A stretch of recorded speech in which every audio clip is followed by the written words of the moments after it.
Aleluia, louvado seja o nosso Deus, exaltado nos céus e na terra, hoje e para sempre. Convido a todos a abrir a palavra de Deus no livro do profeta Malaquias.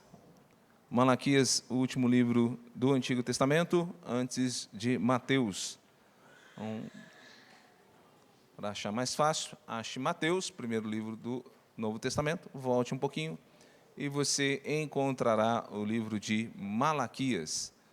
Quero saudar a todos com a graça e a paz do nosso Senhor e Salvador Jesus Cristo. Amém? Todos encontraram? Malaquias, capítulo 2.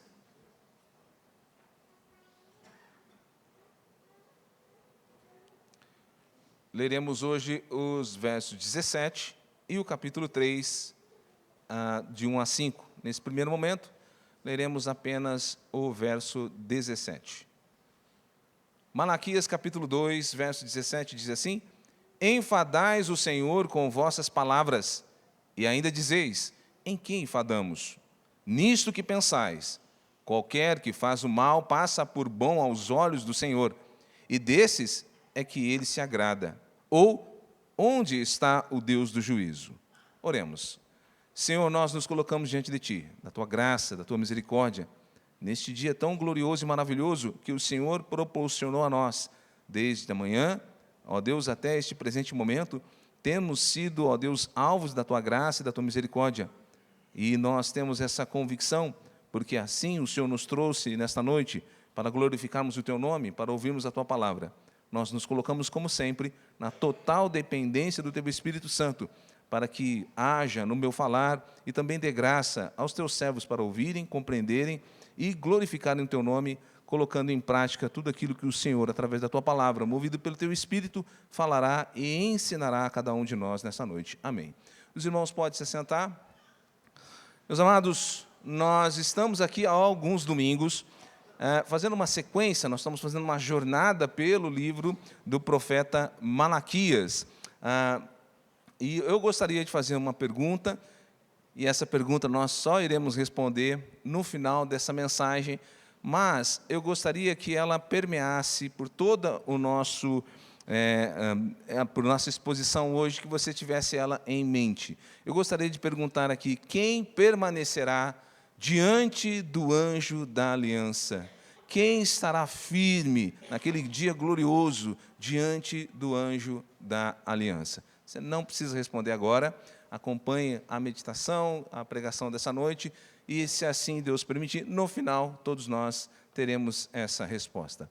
Essa não é uma pergunta apenas teórica, para nós discutirmos teoricamente, mas ela é uma pergunta espiritual, pastoral e eterna. Ela vai falar diretamente com o nosso relacionamento com Deus, como nós nos relacionamos com Deus, a maneira como nós vemos a Deus. Tudo isso nós veremos aqui nesse capítulo, interligado com a pergunta que nós estamos fazendo. Também fala sobre como nós agimos diante da sua palavra e como nós nos colocamos diante de Deus. São questões que nós, como cristãos, deveríamos ter em nossa mente todos os dias, porque todos os dias nós estamos diante de Deus, todos os dias nós estamos diante da palavra de Deus, todos os dias nós temos que nos preocuparmos como nós nos comunicamos, como nós temos comunhão com esse Deus. Então, para darmos início, falamos só um pouquinho de contexto de Malaquias. Cada exposição nós falamos um pouquinho, mas só para lembrarmos, Malaquias é o último livro do Antigo Testamento, fecha com um dos profetas menores, encerra-se o cânon do Antigo Testamento, está situado dentro do contexto histórico onde o povo de Deus, Israel, sai do exílio da Babilônia, eles retornam para a sua terra natal, e ali eles vão ter um misto de sentimentos. Há uma profunda alegria, mas também uma profunda desilusão.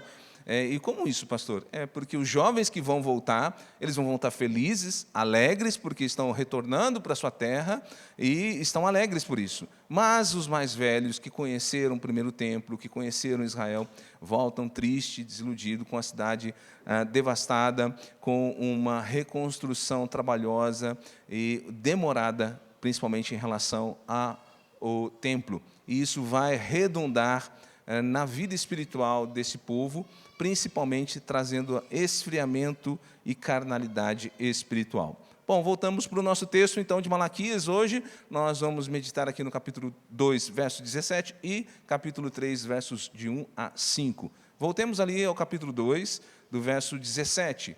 A palavra de Deus diz assim: enfadais o Senhor com vossas palavras, e ainda dizeis: em que enfadamos? Nisto que pensais: qualquer que faz o mal passa por bem aos olhos do Senhor, e desses é que ele se agrada. Ou, onde está o Deus de juízo?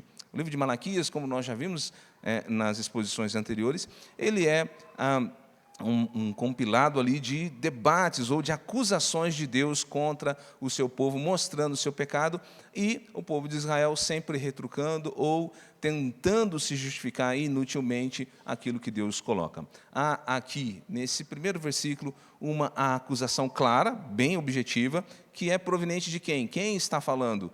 Quem está dizendo? É o próprio Deus, pela boca do profeta Malaquias. É Deus que está dizendo que está o quê? Enfadado, cansado das palavras do povo. Está cansado da maneira em que o povo está se comportando. E isso já deveria deixar aqueles que temem ao Senhor, que são servos de Deus, a ficarem temorosos, a buscarem uma mudança, a buscarem um arrependimento, a buscarem uma mudança de postura. Mas não é o que nós vemos aqui. Olha, qualquer um de nós, quando somos servos de Deus, de verdade, tementes a Deus, e alguém chega: olha, você está em pecado, você está errado, você começa a pensar: meu Deus, onde é que eu errei? Jesus, tem misericórdia. Mas olha, é o próprio Deus falando com o povo, é o próprio Deus dizendo ao povo que Deus está cansado do que eles estão fazendo. E ao invés deles temerem, e ao invés deles buscarem mudança, muito pelo contrário, eles questionam Deus. Eles vão questionar, dizendo assim: não, nós estamos enfadando o Senhor? No que enfadamos ao Senhor? Olha lá o que eles vão dizer, olha o que eles vão dizer aqui mais para frente. Eles vão dizer: no que nós enfadamos o Senhor? Uma observação importante. Há uma maneira de nós pensarmos, ou melhor, duas maneiras das pessoas pensarem em relação à sua comunhão com Deus. Existem aqueles que pensam que estão vivendo em santidade, que pensam que estão vivendo de uma forma que agrada a Deus, porque confiam na sua própria força, no seu intelecto, nos seus rituais religiosos, na sua religiosidade. Esse é o religioso, que ele acha que ele está bem diante de Deus porque ele faz um checklist e está tudo checado ali. Olha, monte, oração, jejum, ok, e a igreja no domingo, Santa Ceia, checklist completo esse mês, tinindo, estou bem com Deus, está tudo certo. E existe aquele que é o temente a Deus, aquele que realmente teme ao Senhor, temer desagradar a Deus, está sempre buscando verdadeiramente uma vida de santidade e que agrade a Deus. Mas no dia a dia, é muito difícil nós separarmos, identificarmos, porque muitas vezes aqueles que são religiosos, que não são verdadeiramente tementes a Deus, aparentemente, parece ser igual o temente a Deus. E como nós vamos identificar? E a nós mesmos, existem umas maneiras bem simples, é o que nós acabamos de falar aqui, e que estamos vendo no livro de Malaquias. Quando um servo de Deus, temente a Deus, ouve uma palavra como essa, que acabou de ser dita: enfadais o Senhor está aborrecido com você. Se você é um crente fiel, você já começou: olha, Deus está falando comigo, hein? Jesus amado, o que eu estou fazendo, Senhor? Não é assim? Se você é servo de Deus, quando vê uma palavra de repreensão, quando vê uma palavra que talvez você nem esteja enquadrado nela, mas por temor, você começa a pensar: Senhor, eu estou errando, eu estou pecando, tem misericórdia de mim, Senhor, perdão, Senhor, me ajude, tem misericórdia, me ajude a mudar, mostre onde eu estou errado, para que eu possa andar segundo a Tua vontade. Esse é o temente a Deus. Quando vem ao culto, toda a palavra é para Ele, ainda que seja de repreensão, e ele busca no temor do Senhor o arrependimento, uma mudança de vida. Agora, aquele que pensa que é servo, que vive uma religiosidade, a palavra nunca é para ele. Quando vem uma palavra assim, ó, Deus está enfadado com você, ele pensa, eu? Não. Deixa eu dar uma olhadinha assim. Olha, eu conheci um cidadão em que eu falando, mas todos nós precisamos da graça de Deus, nós pecamos todo dia. E ele virou para mim e falou assim, eu não sei. Eu falei, você não pecou hoje? Ele virou assim, eu acho que não. Eu falei, puxa, esse aí realmente está numa esfera totalmente fora do Evangelho. Mas muitas pessoas acreditam nessa forma. Quando vem uma palavra, olha, o Joaquim não veio hoje, hein? A palavra era para ele, hoje ele não veio. Porque ele acha que ele nunca está errado, ele sempre está certo. E vai questionar com Deus, como o povo de Israel vai fazer aqui. Ele vai dizer, não, eu errei de forma alguma, Senhor. Eu fui nos cultos, eu tomei ceia, eu nunca faltei a um PG, estou sempre ali, presente em todas as atividades da igreja, todo o tiquezinho está ali marcado certinho. Sou dizimista, né? Estou presente em tudo, estou com o checklist em dia. Em outras palavras, ele está dizendo assim, o Senhor se equivocou, essa palavra não é para mim. Por mais louco que pareça, e você está sentado falando assim, quem é o doido que faz isso? Quem é que pode fazer isso? Israel está fazendo. Quando Deus diz a ele, enfadais o Senhor das vossas palavras, e ainda eles dizem o quê? Em que te enfadamos? Em que o enfadamos? Meus amados, como alguém pode questionar Deus? Como alguém pode perguntar? Deus está dizendo, olha, eu estou cheio, não num bom sentido, negativo, do que vocês estão fazendo, da forma que vocês estão vivendo, do que vocês estão falando. Meus ouvidos já estão cheios. E a pessoa, ao invés de se arrepender, vai dizer, no que, Senhor? Não, eu não, o Senhor se equivocou. Então Deus diz isso a Israel e vai expor os pecados de Israel aqui no versículo 17. Leamos novamente. 2:17 diz assim, lembra? Qual é a pergunta agora que eles fazem? No que, Senhor, nós estamos te enfadando? No que nós estamos enfadando? Nós não, nós estamos agindo corretamente. Então Deus no versículo 17 vai dizer, nisto que pensais, qualquer que faz o mal passa por bom aos olhos do Senhor. E desses é que ele se agrada. Ou onde está o Deus do juízo? Vocês percebem o que Deus está dizendo? Vocês estão cometendo um dos pecados mais terríveis. Vocês estão dizendo que Deus é o quê? Injusto. Injusto. Por quê? Porque Deus está sendo parcial com os perversos, com os injustos. Em outras palavras, é como se o povo estava dizendo o seguinte, Deus, o Senhor se agrada dos maus, o Senhor se agrada daqueles que fazem mal, e não atenta para os bons, é dos ruins que o Senhor gosta. Por que isso? E eles vão perguntar assim, o Senhor não é o Deus de justiça? Onde está a justiça do Senhor? Cadê o Deus da justiça? Que não exerce justiça. Porque aos olhos daquele povo, eles estavam certos, Deus estava errado. Eles estavam agindo justamente e estavam sendo punidos por agir justamente. E os ímpios estavam sendo beneficiados por Deus. Meus amados, que coisa terrível. Como pode um povo que experimentou tanto de Deus, um povo que conhecia tanto a Deus, que teve inúmeras experiências, infindáveis provas da fidelidade de Deus, da justiça de Deus, agora está questionando justamente a justiça de Deus. Como isso pode acontecer?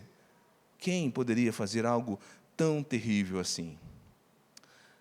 Talvez você esteja sentado aí, ou você esteja me ouvindo e pensando, eu jamais faria isso. Eu jamais diria algo desse jeito, jamais tomaria algo dessa forma, eu não pensaria assim, eu não agiria assim como esses homens tão terríveis, tão endemoniados que estavam ali em Israel. E a pergunta é, será? Será que Deus não está falando conosco hoje? Será que nós estamos justamente tomando a postura desses homens, dizendo, não, comigo não, Senhor, essa palavra até por enquanto não é comigo, Jesus. Será? Talvez não com essas palavras, talvez não com essa intensidade, com essa clareza, com essa afronta que o povo de Israel estava fazendo? Mas será que muitas vezes, nas nossas ações, nos nossos pensamentos, não estamos tomando a mesma atitude desse povo? Quando nós olhamos como Asaf, lá no Salmo, né? Ele diz, quando olhei a prosperidade dos ímpios, o que aconteceu com Asaf?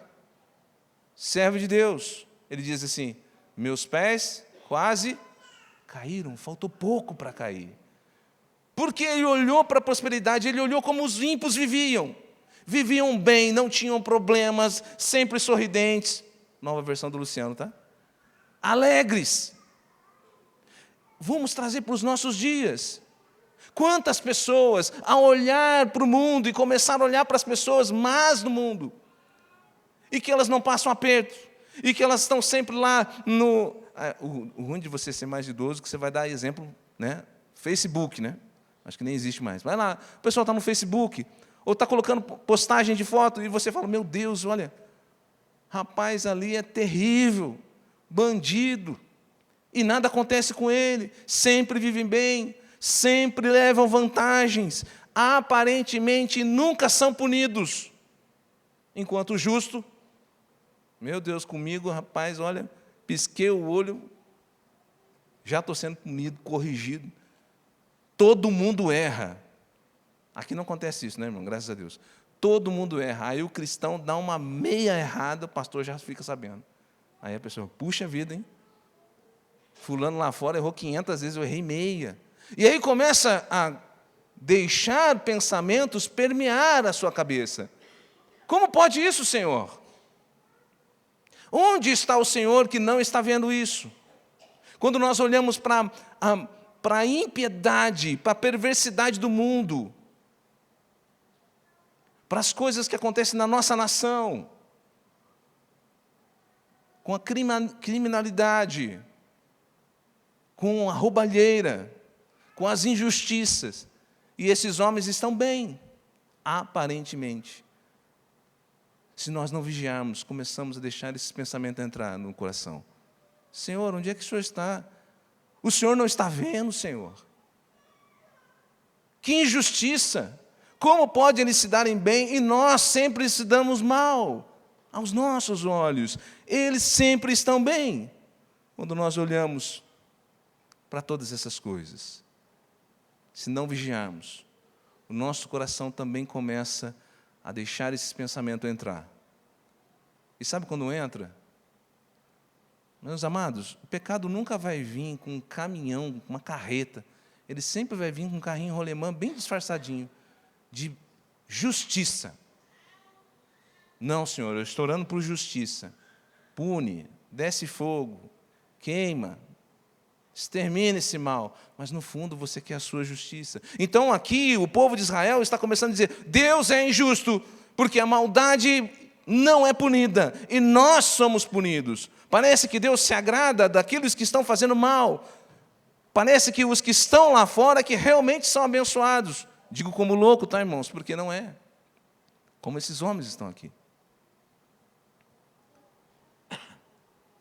E fazendo isso, o povo de Deus comete alguns erros terríveis. E que nós estamos sujeitos a cometer se não vigiarmos. E a primeira é que mudam a justiça de Deus pelas circunstâncias e não pela verdade do caráter de Deus. Vou repetir. Mudam a justiça de Deus pelas circunstâncias e não pela verdade do caráter de Deus. Sabe o que acontece? Não só eles lá no passado, mas muitos de hoje. Deus é justo se as coisas estão indo bem. Conta no banco, azul. Férias, praia. Saúde, ok. Deus é justo. Deus é maravilhoso. Deus é bom. Carro quebrou, pneu furou, as coisas começam a dar errado. Deus não está se agradando. Ah, Senhor, não é justo. Como isso acontece comigo? Servo do Senhor. Tudo certinho. E isso acontece. Meus amados, sem perceber, nós estamos cometendo um pecado, fazendo com que a justiça de Deus esteja atrelada às circunstâncias e não ao caráter de Deus. Deus é justo não por aquilo que Ele faz que agrada a você. Ele é justo porque o seu caráter é justo. Se Ele faz algo correto que nós gostamos, Ele é justo. Se Ele faz algo que é para nos punir e nos corrigir, Ele continua sendo justo. Não podemos desviar e deixar com que esse pecado entre no nosso coração a ponto de colocar a justiça de Deus atrelada às circunstâncias da nossa vida. Se as coisas estão boas, Deus é justo, maravilhoso, bondoso, mas se as coisas começam a piorar, já começo a duvidar da graça de Deus. E isso desencadeia na forma em que eles negam quem Deus é. Um abismo sempre chama um outro abismo. Quando você começa a colocar Deus, a sua justiça, relacionada com as circunstâncias, você começa a tornar Deus uma outra coisa, não Deus. Começa a negar quem Deus é, como Israel estava fazendo. Veja, quando Israel acusa Deus de ser injusto, quando Israel acusa Deus de estar verdadeiramente olhando para os injustos e gostando mais dos injustos, ele está chamando Deus de injusto. E se ele está chamando Deus de injusto, ele está mudando o caráter de Deus. Consequentemente, ele deixa de crer no Deus verdadeiro. Deus que é perfeito, imutável, justo e fiel. Se algum caráter de Deus é mudado, Deus deixa de ser Deus. Se fosse possível, né, irmãos? Veja o que Israel está fazendo. Está negando a própria divindade. Pense que quando você imagina que Deus está sendo injusto, que você imagine e deixe isso entrar no seu coração, que Deus está mudando um dos seus atributos, você está negando a divindade de Deus. Porque Deus não é homem, que hoje está alegre e amanhã está triste, que hoje ama fervorosamente, amanhã já não ama tanto. Deus é eterno, imutável. O seu amor não aumenta e nem diminui, é o mesmo e será o mesmo por toda a eternidade. A sua justiça é a mesma ontem, hoje e será eternamente. Deus nunca será injusto. E Israel estava aqui negando assim o próprio Deus. E se nós não tomamos cuidado, fazemos o mesmo.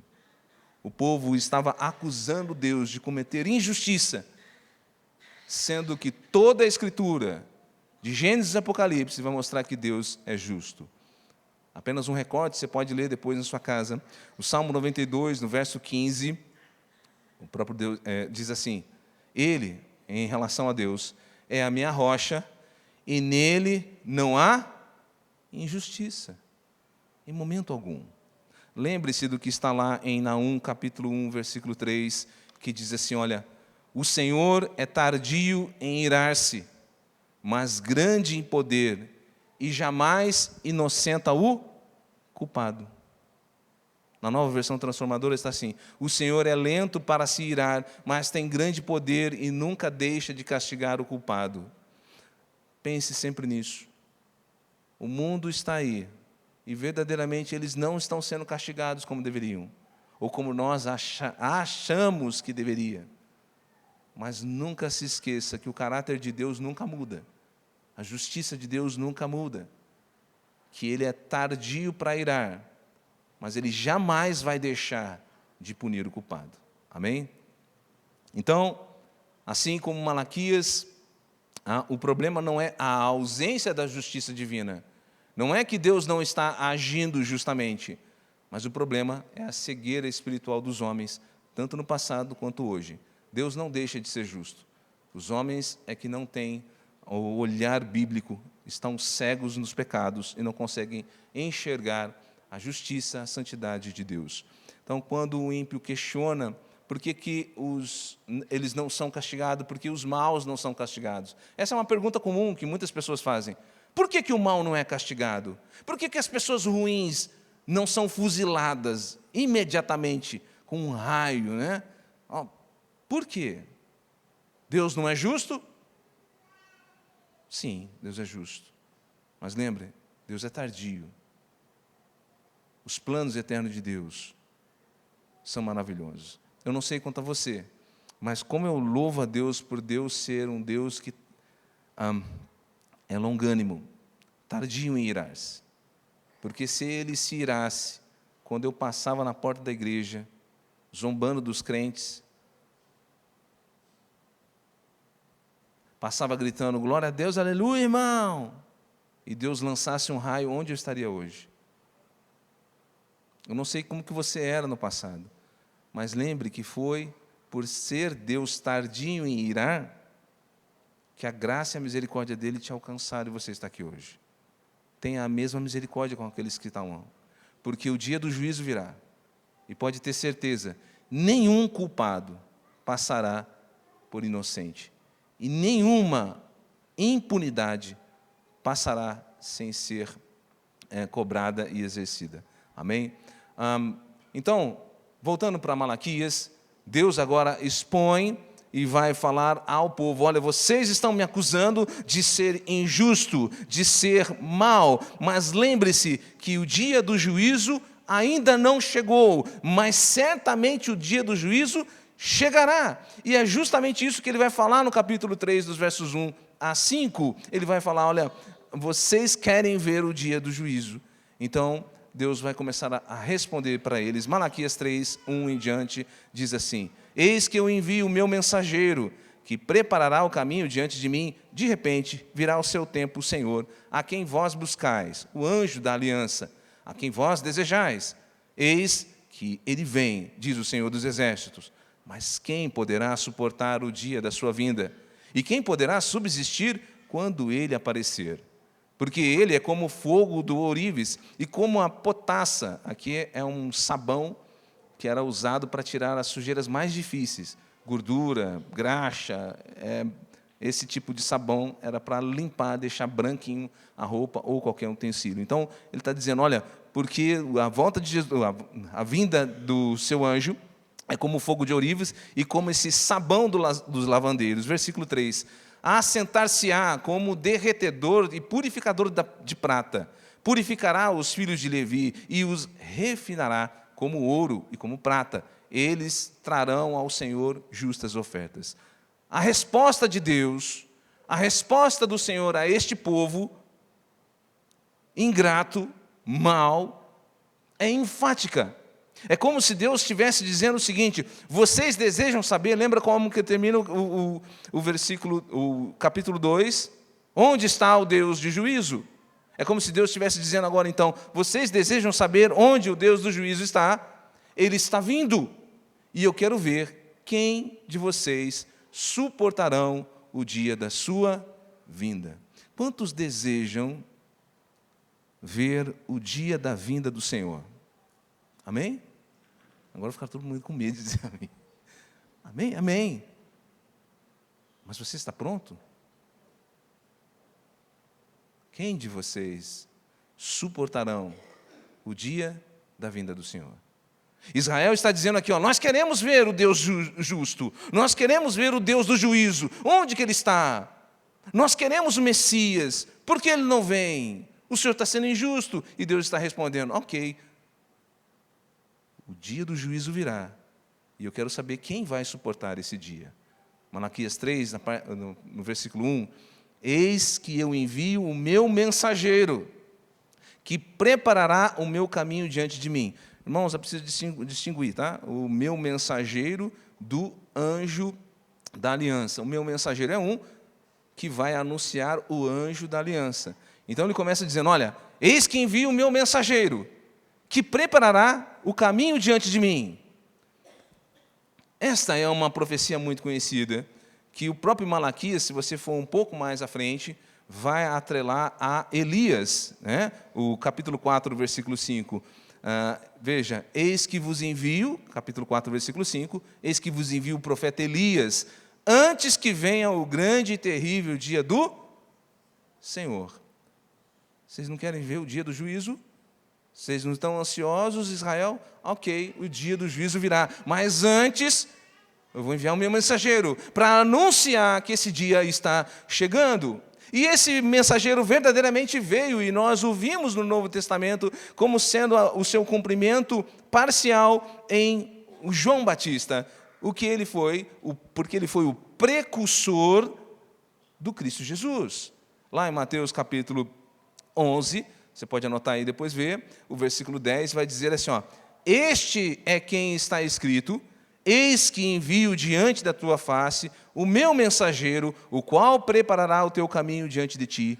É Cristo dizendo a respeito de João Batista. Então, olha, Deus está fazendo uma promessa de que antes da vinda do dia do juízo, Deus enviará o seu mensageiro para anunciar, olha, o dia está chegando, o anjo da aliança está vindo.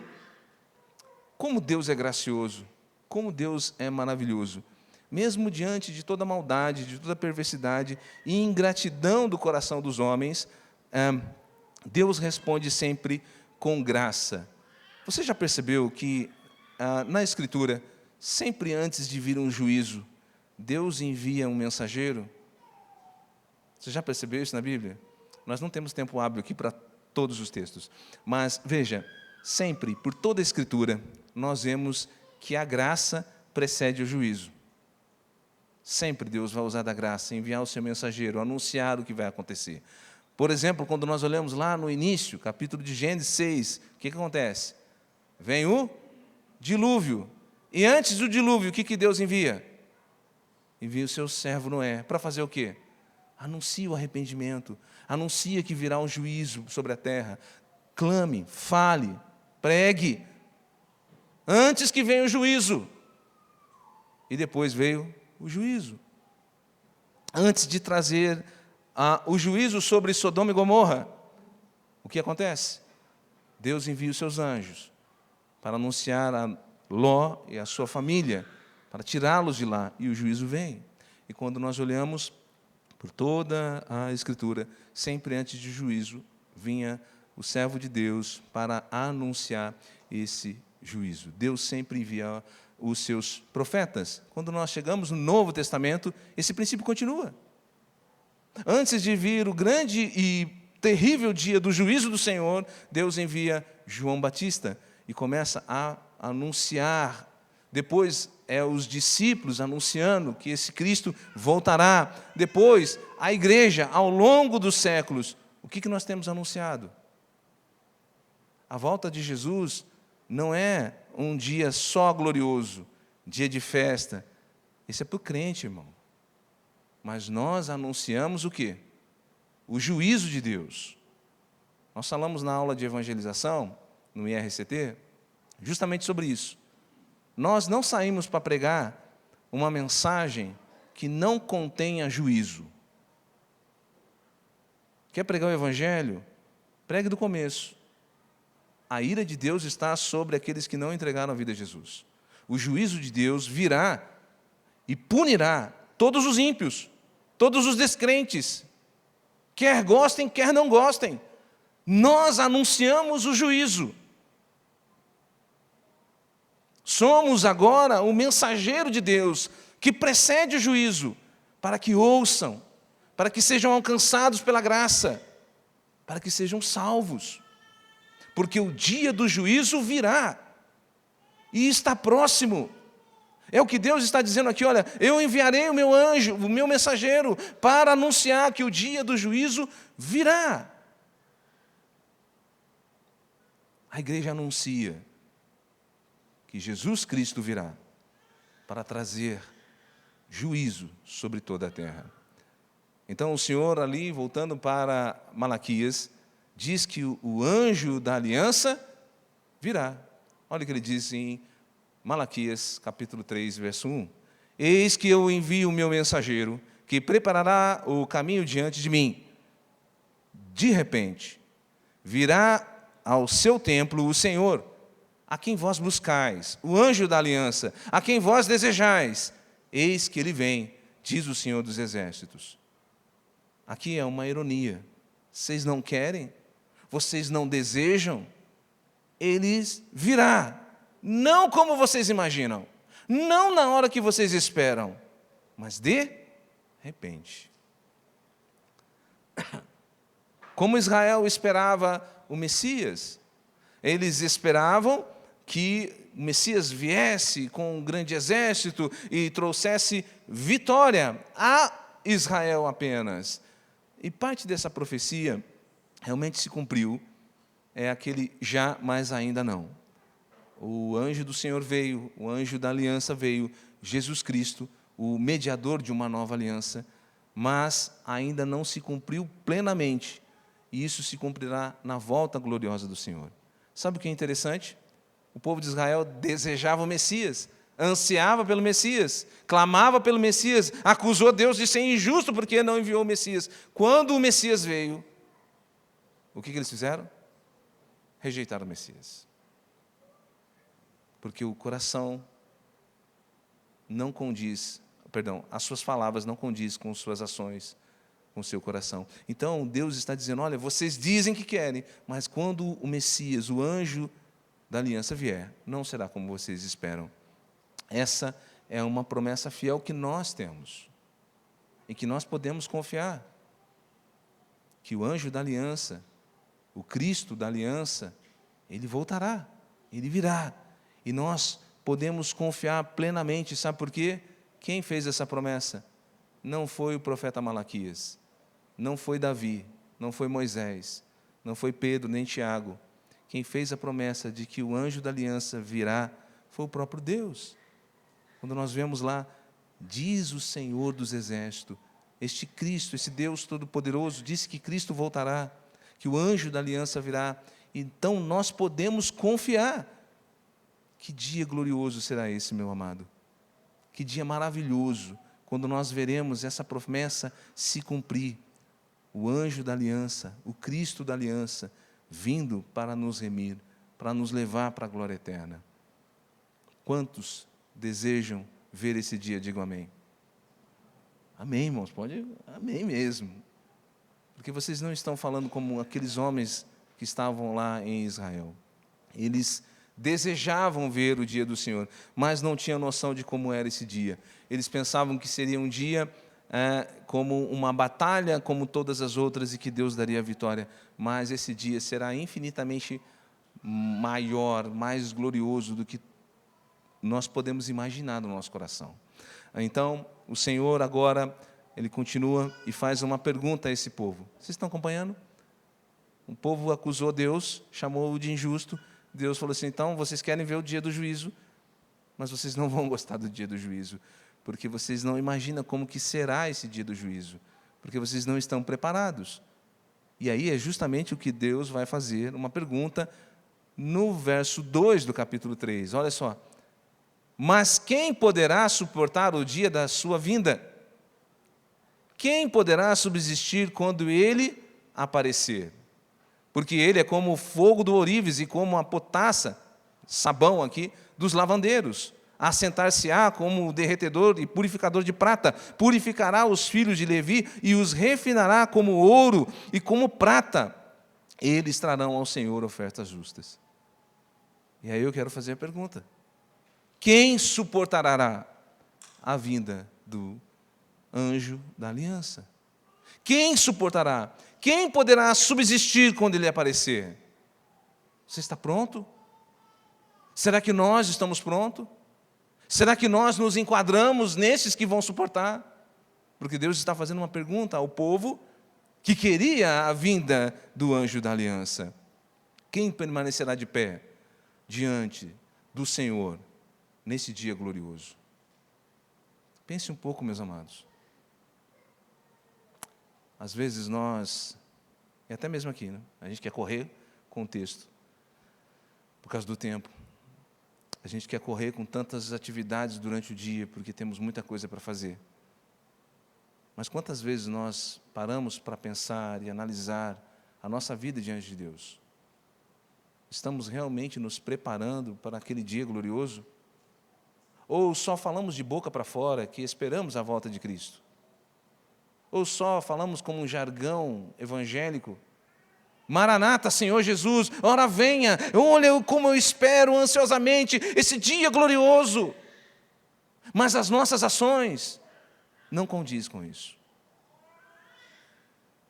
Nossa comunhão com Deus, com Cristo, com Sua palavra, não condiz com isso. nossas práticas durante a semana não condiz com isso. Que nós venhamos a refletir nisso.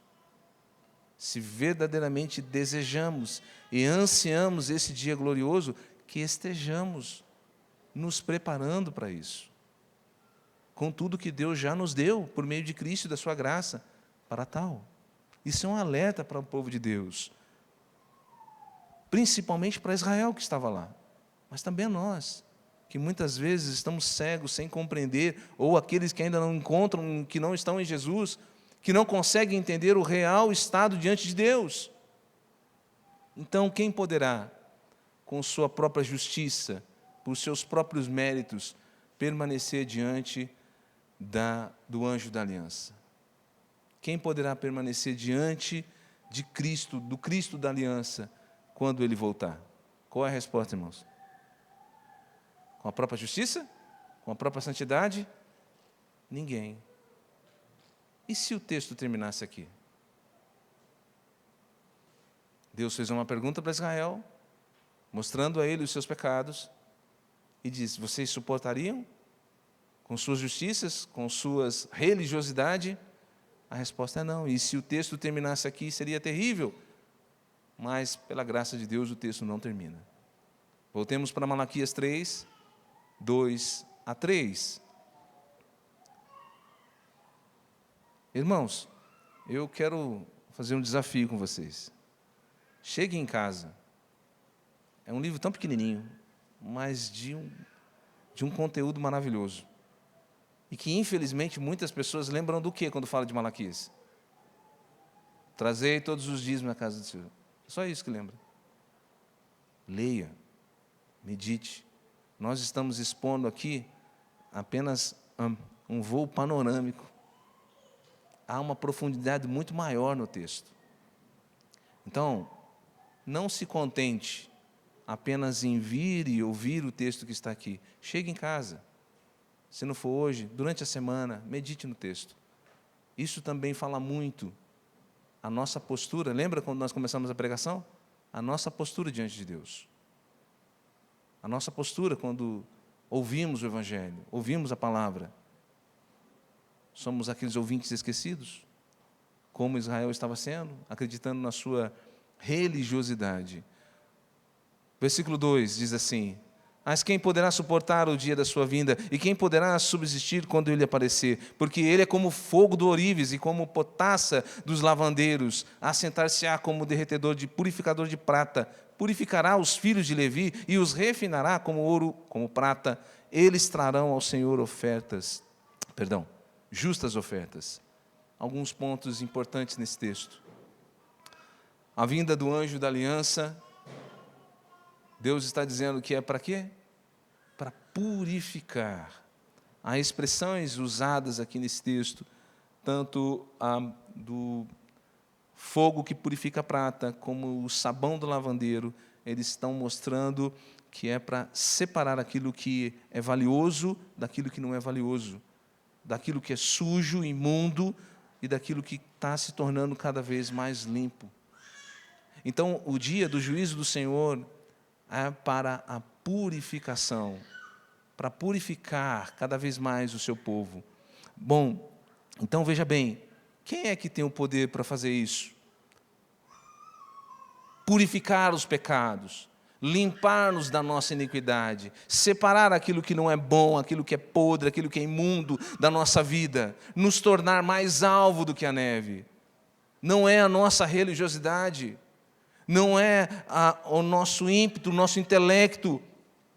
Há somente um que pode fazer isso: o Cristo da aliança.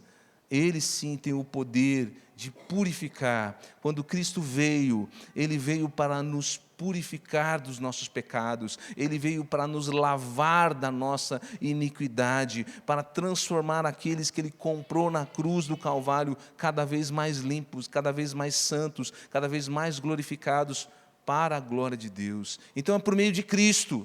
Não é por meio de uma religiosidade, não é por meio da sua vinda apenas à igreja.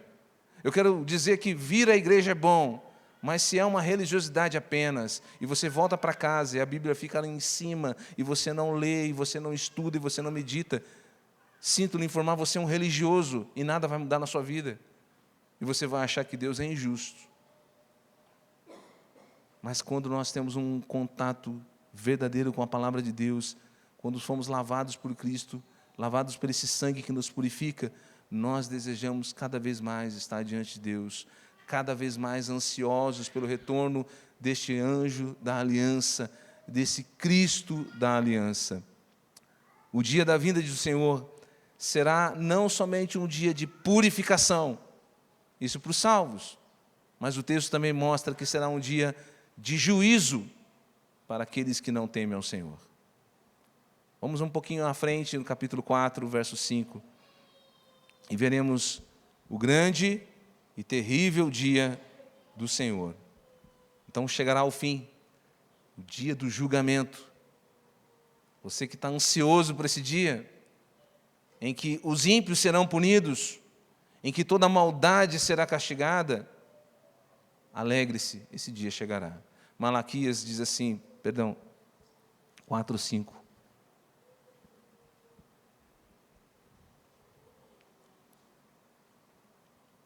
4:1, irmãos.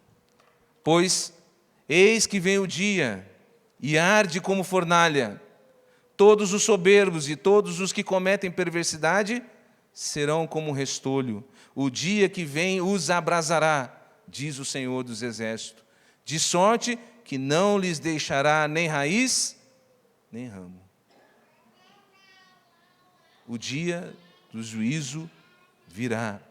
O dia do Senhor é tanto para purificação, quanto para dar fim a toda iniquidade, pecado e perversidade. Você crê nisso? Você vive isso? Você anseia por esse dia? Sem temor? Porque é isso que Deus requer de nós.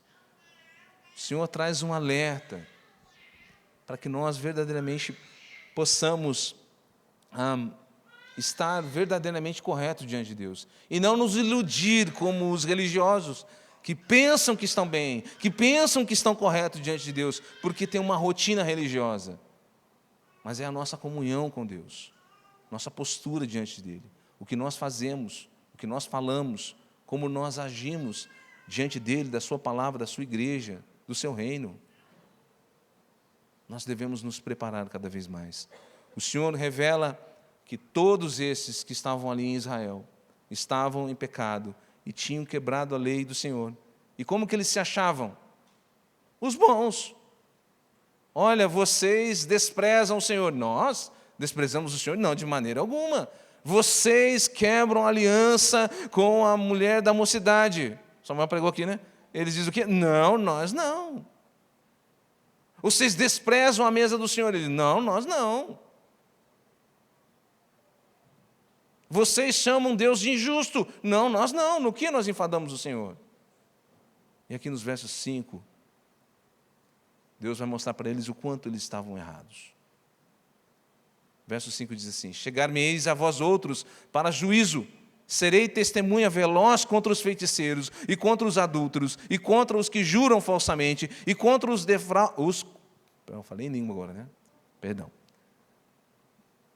E contra os que desfraudam o salário do jornaleiro, oprimem o órfão, a viúva e o órfão, e torcem o direito do estrangeiro, e não temem ao Senhor, diz o Senhor dos Exércitos. Israel está afirmando o que diante de Deus? Nós não temos pecado. Nós somos corretos diante do Senhor. Nós cumprimos os nossos rituais. Nós matamos o cordeiro. Nós fazemos as festas agora. Nós guardamos o sábado religiosamente. Mas Deus expõe os seus pecados.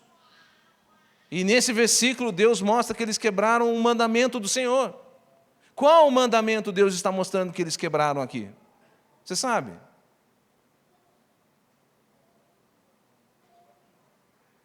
Todos eles têm algo em comum. Todos são pecados cometidos contra quem? Primeiramente contra Deus e depois contra contra o próximo. Veja, os feiticeiros fazem feitiço para quem? Para o próximo. Os adúlteros traem o próximo. Os que juram falsamente o próximo. O que defrauda o salário do jornaleiro, defrauda quem? O próximo. Que oprime a viúva, o órfão. Que torce o direito de quem? Do estrangeiro. Sabe o que Deus está dizendo? Vocês dizem que guardam minha lei. Dizem que são meu povo. Mas quebram um dos maiores mandamentos da lei do Senhor. Quais são os 2 maiores mandamentos? Amarás o Senhor teu Deus de todo o teu coração, de todo o teu entendimento e o teu próximo como a ti mesmo. Simples assim. E estavam vivendo como se fossem certos, a ponto de terem a ousadia de questionar a Deus.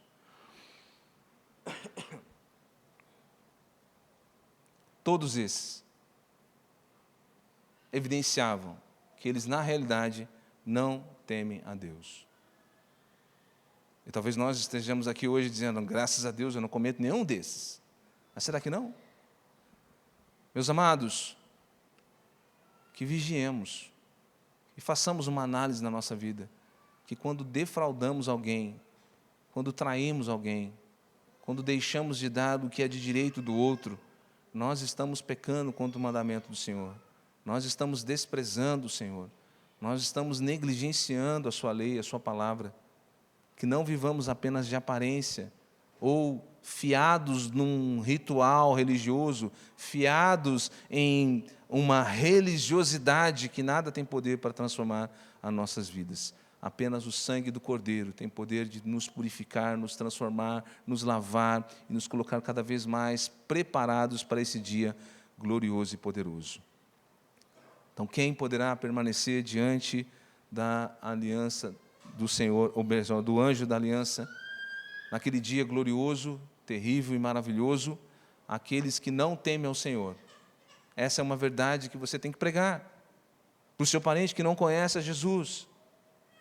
Que no dia do Senhor, aqueles que não temem ao Senhor, aqueles que quebram a aliança de Deus, não permanecerão.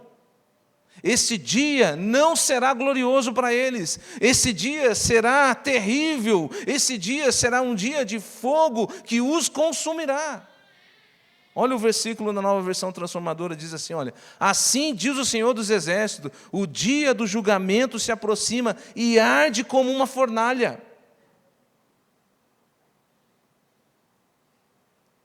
Eu sei que é muito ruim a gente perguntar, mas é mais didático. Você crê que Jesus está voltando?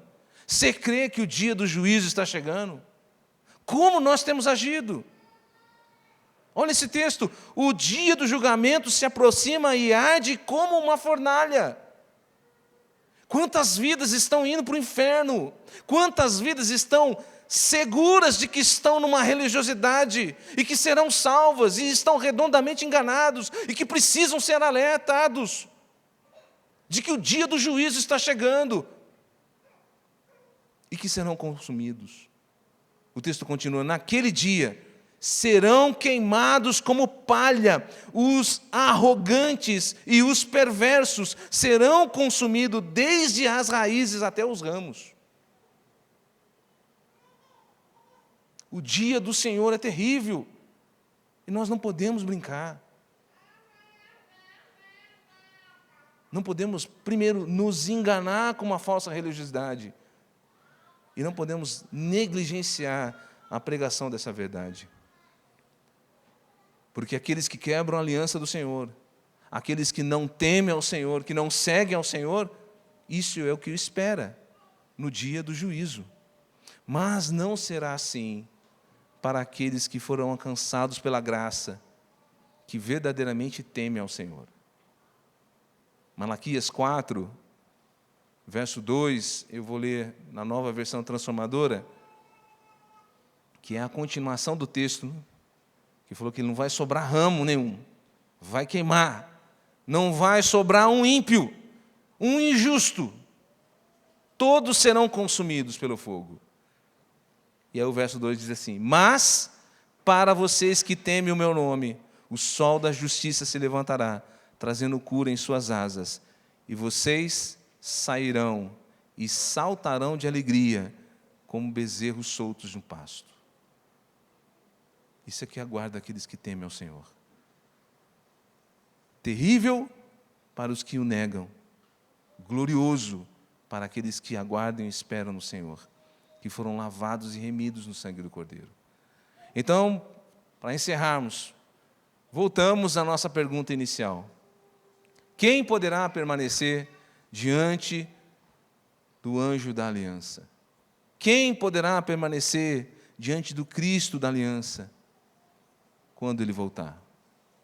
Aqueles que foram alcançados pelo sangue do Cordeiro, que foram salvos por Cristo Jesus, o Cristo da aliança eterna, que firmou uma aliança eterna por meio do seu sangue, que nos purifica de todo pecado. Esses estarão diante do Rei eterno, e com Ele reinarão por toda a eternidade, não por causa de sua justiça, mas por causa do Deus justo, o Deus do juízo, o Deus da aliança. Amém? Meus amados, que nós possamos refletir verdadeiramente como nós vivemos diante de Deus, de aparência, de religiosidade, como esses homens estavam aqui. A religiosidade não nos leva à santidade. A religiosidade, ela nos leva cada vez mais a uma vida fria, apática, como esses homens foram cínicos, arrogantes, ingratos, petulantes, de acusar a Deus. Isso é o que leva a uma vida de religiosidade. Que nós possamos verdadeiramente observar a nossa vida diante do Senhor, como nós vivemos diante de Deus, como nós vivemos diante da Sua palavra, como nós nos comportamos dia a dia, se a nossa vida está expressando que realmente nós somos tementes a Deus, que vivamos para a glória do Senhor, aguardando o dia glorioso em que Ele voltará, o Cristo da aliança, para nos resgatar.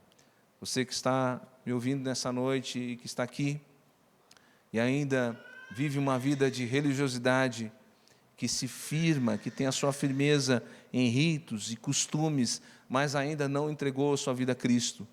Se você ainda não consegue enxergar como Israel não enxergou os seus pecados, o quanto você é pecador e o quanto você precisa da graça de Deus, eu convido você hoje a se arrepender dos seus pecados, a crer em Cristo Jesus como seu único e suficiente Salvador, pois somente Cristo poderá tornar a sua vida uma vida nova, poderá lavá-lo pelo seu sangue, para que assim você possa estar naquele grande dia, permanecendo firme diante do Rei da glória, para reinar por todo sempre na presença do Senhor.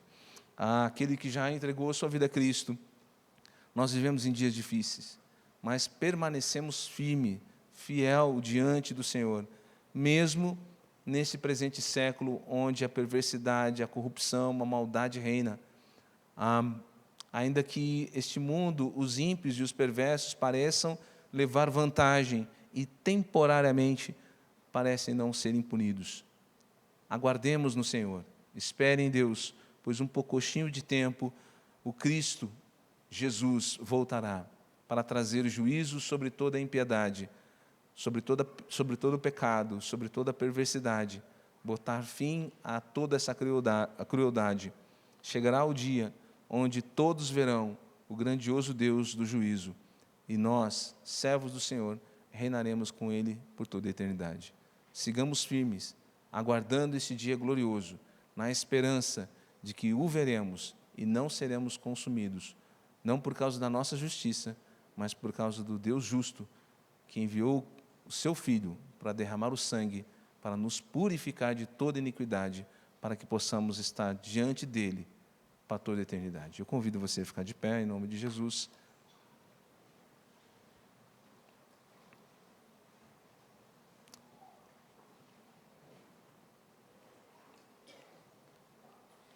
Oremos. Senhor nosso Deus, Tua palavra é fiel e verdadeira. O Senhor falou conosco hoje, e nós, tementes ao Senhor, queremos colocar o nosso coração diante de Ti. Nós não conseguimos conhecer as nossas próprias falhas, por nós mesmos. Muitas vezes, nós temos uma justiça própria, nós temos uma forma que escolhemos para viver. Tire de nós, ó Deus, todo orgulho, toda vaidade, todo engano, Senhor. Pai, nos traz a luz do Teu Evangelho para que possamos entender e compreender como devemos viver nessa terra. Não apenas de palavras, Senhor. Não nos deixe ser enganado pelo nosso coração e vivermos uma vida de religiosidade que nada tem poder para nos transformar. Ajuda-nos a compreender as nossas próprias falhas, para que possamos, movido pelo Teu Espírito Santo, nos aproximar de Ti com um coração contrito e quebrantado e suplicar o Teu perdão, para que o Senhor possa nos perdoar, que nós possamos verdadeiramente, ó Pai, vivermos como aqueles que foram resgatados por Teu Filho Cristo Jesus, que foram lavados pelo sangue do Cordeiro, que nós possamos, ó Pai amado, aguardar este dia glorioso e maravilhoso que será o dia em que Teu Filho Jesus voltará, para que possamos, ó Deus, estar com a nossa vida diante do Senhor, sem temor, mas ansiosos, alegres, esperando a volta do Senhor, para que estejamos eternamente na Tua presença. Senhor, Deus Todo-Poderoso, ajuda, ó Pai, ajuda-nos a pregarmos esse Evangelho, a anunciarmos àqueles que ainda não ouviram, que o dia do juízo virá. O dia do Senhor, ó Pai, é um dia terrível para aqueles que não temem ao Senhor. É um dia, Senhor amado, terrível, porque o fogo os consumirá. O Senhor trará, Senhor, punição para toda impiedade, para toda maldade. O Senhor não é um Deus que toma o culpado por inocente, mas o Senhor julgará toda a maldade, toda a perversidade e todo o pecado, e os condenará. Senhor, que o Teu Espírito nos impulsione a pregar aos nossos parentes, aos nossos familiares, àqueles que estão ao nosso redor, que esse dia terrível está chegando. Anunciar a eles, ó Pai amado, para que possam fugir do fogo eterno, Senhor, para que possam fugir, ó Deus, da condenação eterna, abrigando-se em Cristo Jesus, crendo no Senhor Jesus como o suficiente Salvador de suas vidas, de suas almas, para que também possam, assim como os eleitos, estarem, ó Deus, diante do Senhor por toda a eternidade. Assim, ó Deus, é a nossa oração diante do Senhor, em nome de Jesus. Amém.